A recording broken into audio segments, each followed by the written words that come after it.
This is a deep dive. I'm Liu Yingqi.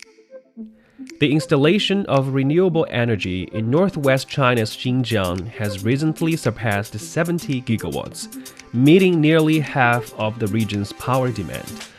In neighboring Qinghai province, this percentage has climbed to almost 70%, which means that over two-thirds of the electricity is sourced from clean energy. The western regions of China are not only pioneers in renewable energy, but also lead in attracting investments in research, development, and manufacturing, which is further bolstered by a notable increase in the export of these products.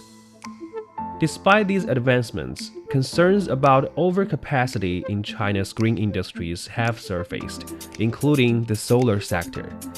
Yet an international consensus is advocating for exponential growth in renewable energy installation over the next few years, with a goal to nearly double its share of the electricity mix by 2030.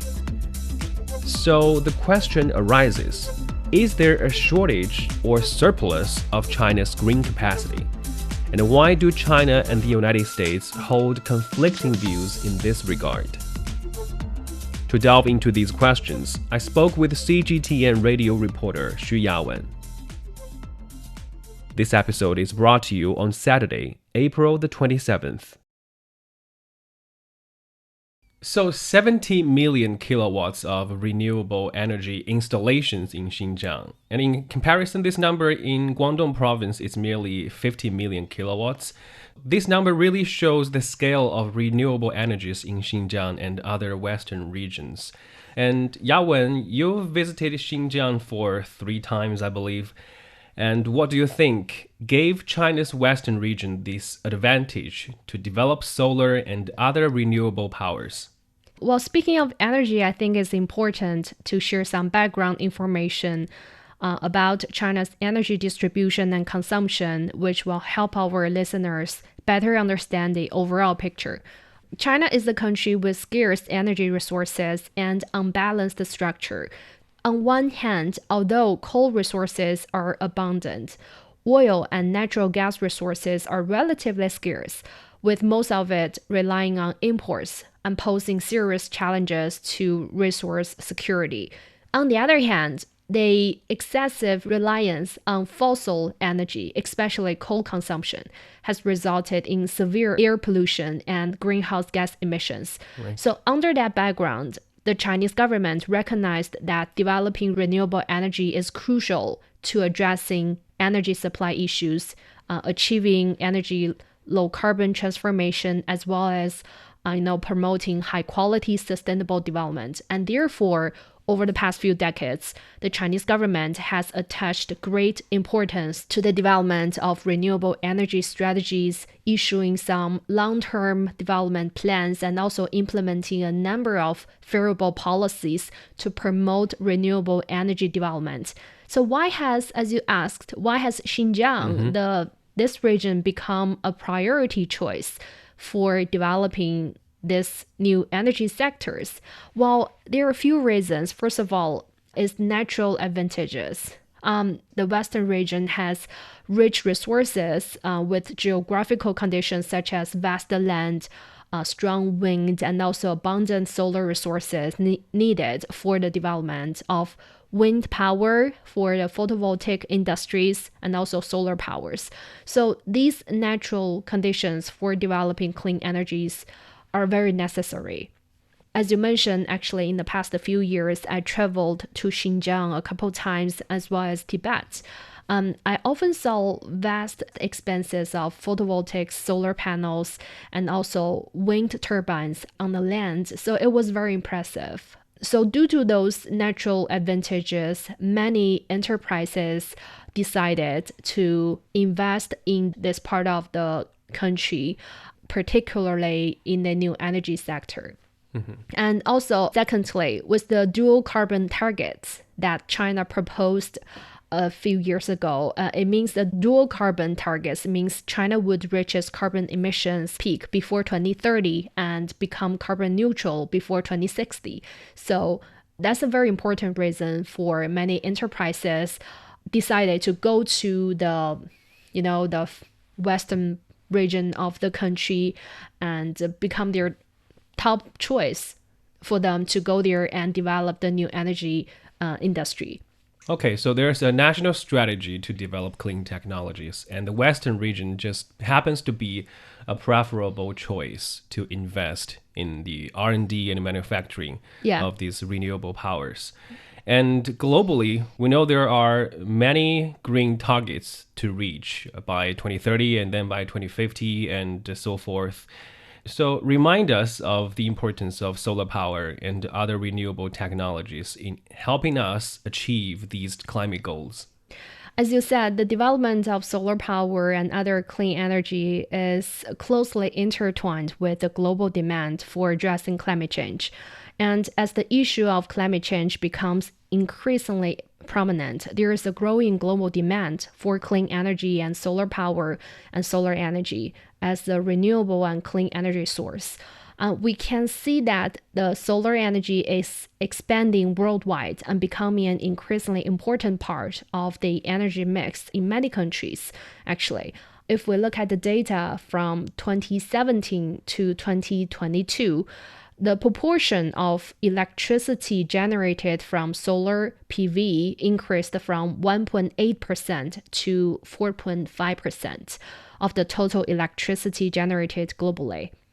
In the meantime, the share of traditional energy sources decreased from about 75% to 70%. And within that 5 percentage point decrease, over half of the decline was attributed to the rapid growth of solar PV. So I want to share my perspective on China's role in this progress. Data shows that China installed roughly as much solar photovoltaic capacity as the rest of the world combined in 2022.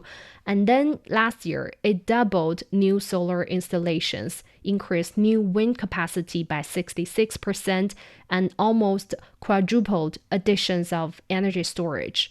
That puts China in a leading position in the solar industry in terms of installed solar capacity. On top of that, China leads in technological innovation in solar power sector as well. It has filed 126,000 global patent applications for solar cells and ranking first in the world. And in fact, since 2012, China's photovoltaic conversion efficiency for mass-produced solar cells has increased by more than 60%, while the cost have reduced by half. So that's how effective and how productive it has become. And why does it matter to our lives? Well, in many areas in China, it costs only 0.1 yuan. That's less than 2 pennies in dollars to generate per kilowatt hour of electricity. So that makes electricity costs in China nearly 30% below the global industrial average. So I think the number here is really impressive. And lastly, if we look at the future prospect of clean energy, according to the data from the International Energy Agency, it says that renewables' share of the global electricity mix will compress 50% of the global electricity generation by 2030, and compared to approximately 30% today. So there's a huge potential for growth. And that indicates governments around the world still need to invest more or develop together when we're facing this, untapped potential in the renewable energy sector. So there are many achievements when it comes to renewable powers, especially in China, and there's still much potential for growth. But despite the significance of renewable energies and China's contribution, there has been a coordinated campaign that accuses an overcapacity in China's green industries, including solar power. So there seems to be conflicting narratives here.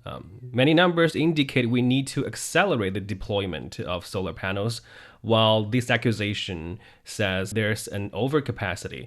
So are we having not enough or too much of the green products like solar panels? this so-called overcapacity in China's green industries was recently hyped by U.S. Treasury Secretary Janet Yellen, and then the rhetoric was repeated over again by U.S. Secretary of State Anthony Blinken during his visit to China. In my view, essentially, this is not a so-called overcapacity issue, but is about competitiveness. Right now, in many countries around the world, let's take EU for example, it has the goal that by 2035, they need to phase out all the internal combustion engine cars. And also in the United States, the EV adoption rate now is only 8%. That means there is a huge market demand in these maturity economies, but also in the developing countries for new energy, new green productions, and also green technologies. So I don't think really there's a demand issue that the US created this kind of overcapacity problems. I think what the Western economies, what they really worry about is China's competitiveness to be able to sell not only to the domestic markets, but also to the international markets. And again, as I said, this is not the issue about overcapacity. This is an issue about competitiveness. Because if we look at the figures from last year, China only exports about 13% of its EV it produced to the rest of the world. In other words, about 87% of the EVs were purchased by Chinese consumers domestically. And also, if we look at the traditional auto exporters like Germany, South Korea, Japan, they export everywhere between around 50% to 80% of their home car production. So if this is an overcapacity issue, then all these countries have a lot more overcapacity issue than China. So this accusation covers a range of products, and you gave an example of EVs from China. Yeah. But in the case of solar panels, since this concern was brought up during Janet Yellen's recent visit to China, in this case of solar panels, are there too many solar panels from China for the American market to handle? Well, the problem is right now the US cannot manufacture anything close to enough solar to meet its own installation needs. Even the US government itself released a report in 2022 says domestic solar manufacturing capability is not sufficient to meet demand. And the nation's 7.5 gigawatts of current domestic module production capacity comprises less than 1/4 of near-term market demand and less than 1/10 what would be required to meet the country's climate targets and energy security needs. They're worried about the solar equipment shortages could reduce solar PV deployment by 12 to 15 gigawatts, equivalent to the electricity needs to more than 2 million homes. And more importantly, many regions in America have near-term electricity reliability concerns.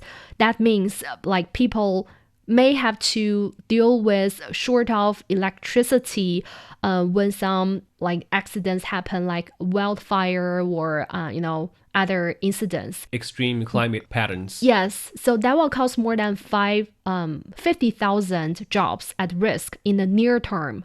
So to address the solar panel shortage, the Biden administration signed the Inflation Reduction Act in 2022. This act aims to build domestic solar manufacturing capacity.